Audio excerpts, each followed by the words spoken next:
Hello everyone, welcome to the Journey to Authentic Living by Elizabeth Omumere.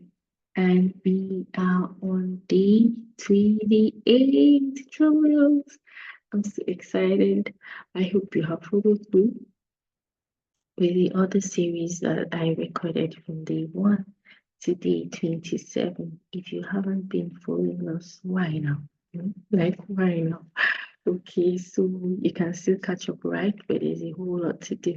I encourage you, we're using the resource by Dr. Cindy Trim, the 40 Days Hold Fast. I encourage you to get the book, get the journal, so you can follow through as the questions are being read.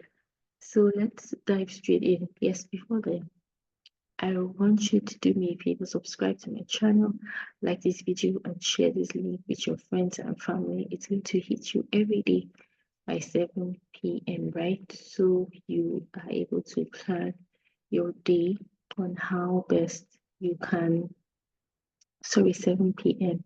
So you can unwind with these questions. Okay. So the next is day 28. And the theme for today is asking. We unlock change in our lives and in our world when we choose to do God's will in God's way. It all begins with asking. That's from Bruce Wilkerson. The power of the question. Okay, that's when I once dated someone who had a problem with asking for directions, and you guessed it, we were always lost. We all have our stories of individuals too proud to ask. The Bible says, ask and you will be given. Matthew 7:7 and Luke 11:19. That is both a promise and a spiritual law. Sometimes we curse the answers we receive in life, not knowing that it is not the answer that is at fault, but the question. I call this the power of the question. Asking is probably the most frequent form your words take in your relationship with God, right? Even Jesus is seen asking throughout the Gospels. In Luke chapter 1, verse 2, Jesus is found in the temple at the age of 12, asking the teachers to tell him what they know about the scriptures. Okay, ask and it will be given to you. Seek and you will find. Knock and it will be open to you. For everyone who asks receives, and he who seeks finds, and to him who knocks it will be opened. That's from Luke chapter 11, verses 9 to 10. Yes, God is willing to walk the earth again, incarnate in us, Eugene Price. Sometimes the thing that keeps people from daring to live more authentically is their lack of vision or their inability to see future possibilities for their lives. As we journey toward authenticity, we are striving to peel away the falsehoods, facades, and other fetters that keep us from maximizing our true potential. And the characteristic for today is potential. You guessed right, yes.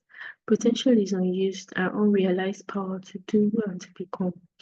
You can never become who you've been destined to be until you lose who you used to be. That's powerful. You can never become who you've been destined to be until you lose who you used to be. What is keeping you from total expression of all that you're meant to be, to do, and to accomplish? What are the weights, the doubts, the fears, and other encumbrances keeping you from fully expressing your divine self? Yes, there are 3 questions here from the journal prompts. These are the journal prompts. So ask God, what is my assignment? Ask yourself, what have I invested in maximizing my potential in that area?